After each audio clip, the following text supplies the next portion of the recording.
Ngaran kuring anu geus pada nelah ku babaturan mah apeh. Ari kuring cicing di kampung Cimasuk, Tanjung Sari, Sumedang.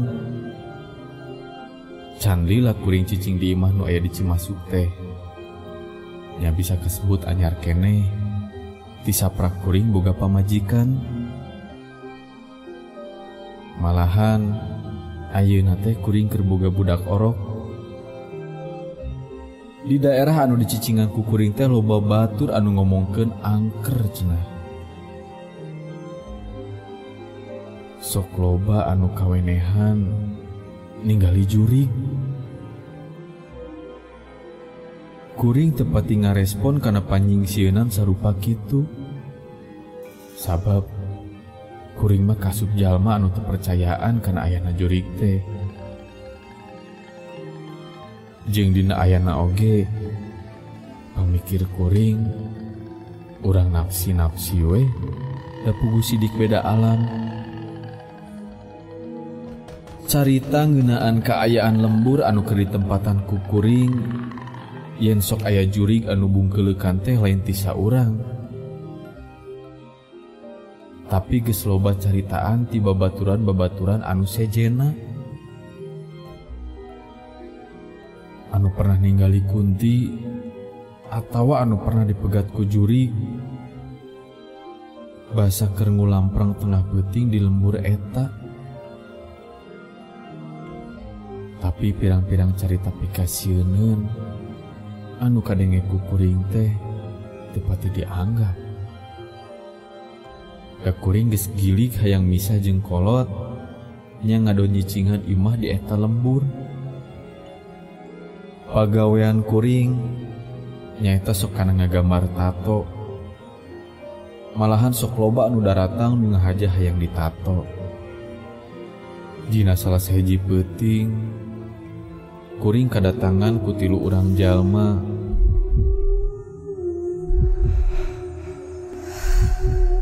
Anu rek ngadon ditato. Kadang anu hayang ditato di imah kuring mah datang ka imah teh sok rada peuting.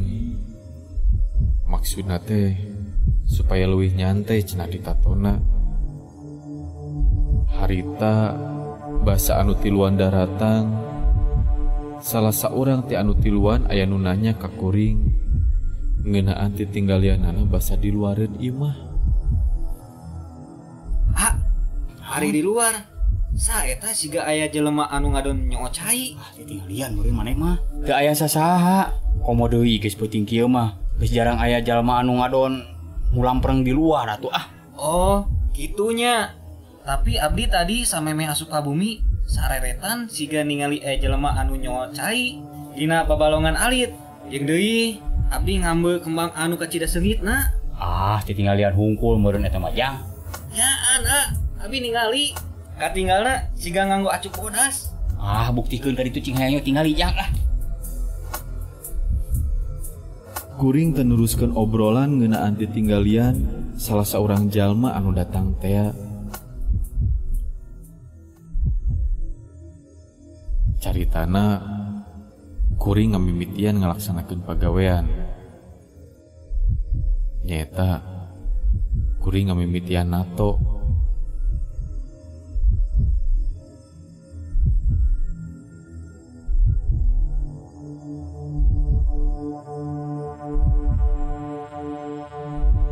Rada lumayan lila kuring nato teh.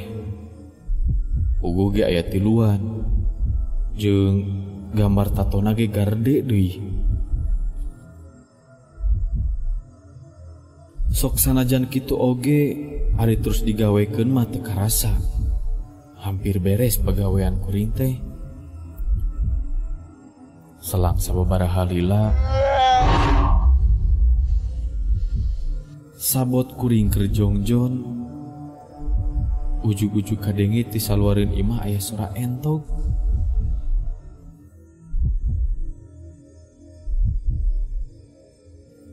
Panyangka mimiti mah eta sora entog teh nya sora entog anu tatangga anu ngadon ngencar leupas di kandangna.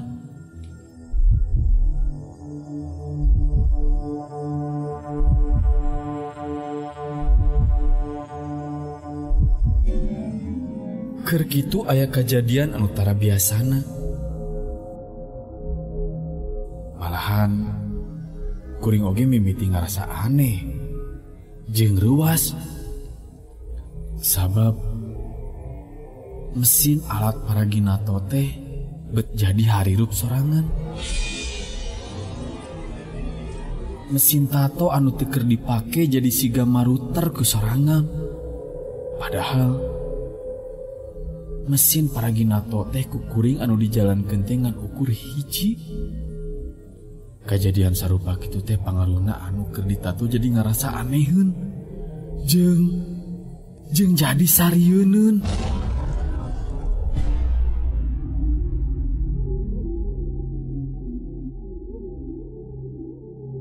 Kuring mah penasaran kana entog nu aya di luar. Ni kuring oge ngeureunkeun heula nato. Bari tuluy ningali heula kaluar imah. Di saluareun imah katinggali aya entog bodas anu keur tetelendenan. Bari jeung kadengena mah disada. Ningali aya entog bodas di luar anu keur ditato ku kuring oge tumanya ka kuring. Beunaan entog anu aya di luar. Manehna nanyakeun, nah entog saha nu ngadon ngencar wayah kitu di luar?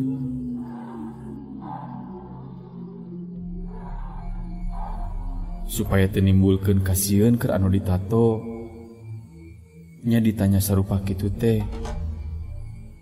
Diaku we yen entog nu aya di luar teh entog kuring anu sok kabur kaluar ti kandangna. Sok padahal dina hate mah kuring oge ngarasa aneh. Nah tara biasana bet aya entog ngencar peuting-peuting bari jeung ngencarna teh ngadon kaburuan imah kuring.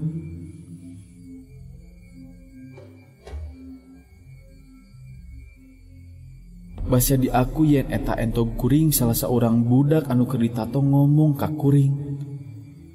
Lamun nya eta entog kuring mah cenah rek dipangnewakeun ku manehna. Barang eta entog di deukeutan rek ditewak.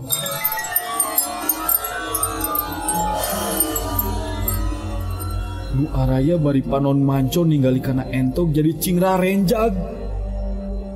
Sabab entog teh ujug-ujug ngagarapak. Malahan robah tina entog teh jadi kunti. Eta entog anu geus robah jadi kunti teh ujug-ujug ngalayang kaluhureun suhunan bari nyikikik. Karek-karita kuring ngalaman kejadian sarupa kitu. Kuring ningali kunti anu ngalayang, malahan ngadon cicing dina suhunan imah bari jeung seuri cicikikikan. Kuring jalma anu teu percayaan teh ngadadak jadi ngarasa sieun. Sabab ningali bungkeulkeun kunti anu katingali beungeutna matak pikasieunun. Ningali kitu mah kuring jeung anu sejen oge langsung arasuk deui ka jero imah. Kuring langsung nutupkeun panto.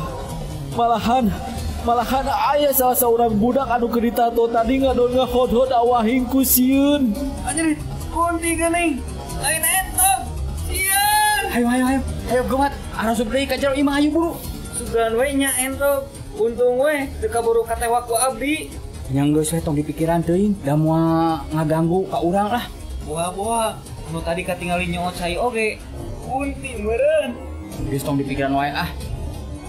Barang kuring asup deui ka jero imah. Di jero imah aya keanehan anu tumiba ka pamajikan kuring. Pamajikan kuring katingali bari mamangku orok kasampat keur ceurik. Naha kadengena ku kuring teh. Naha ceuring pamajikan teh sorana beut aneh. Sorana semua anu ngirung. lain suara pamajikan anu biasana. Eureun ceuri ujuk-ujuk langsung cicik-gigikan. Pamajikan jadi cicirihilan malah kadengena soal nyikigik teh. Nimbulkeun muringkak bulu punuk kuring. Kayaan di imah kuring harita jadi karasa pikasieun. Jadi aya hawa geuman. Nu dipikariwang ku kuring. Sieun pamajikan teh ngadon ngalungkeun atawa ngabebeutkeun budak anu keur dipangku. Sebab jelas katingali ayeuna mah pamajikan teh kasurupan. Katinggalin aku kuring beungeutna pamajikan teh jadi pikasieun. Eta panona katinggali siga bolotot. Terus pamajikan bari mamangku budak manehna ngomong nyarita anu ditujukeun ka kuring anu keur olhok bengong ninggali manehna.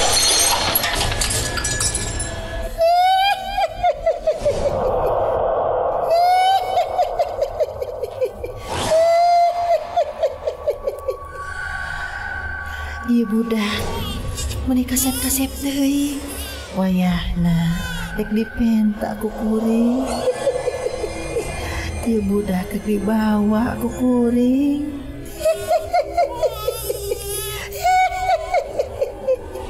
Eleh, mah, kunaon ari mama? Tong heureuy kitu ah. Dikariwangan pisan. Kuring lain pamajikan maneh, tapi aing anu rek ngadon bawa budak maneh. Teu bisa, ieu budak rek dipenta ku aing resep ka ieu budak. Mau kikituan ah. Jadi keung ya. Sok kadiekeun, idedena.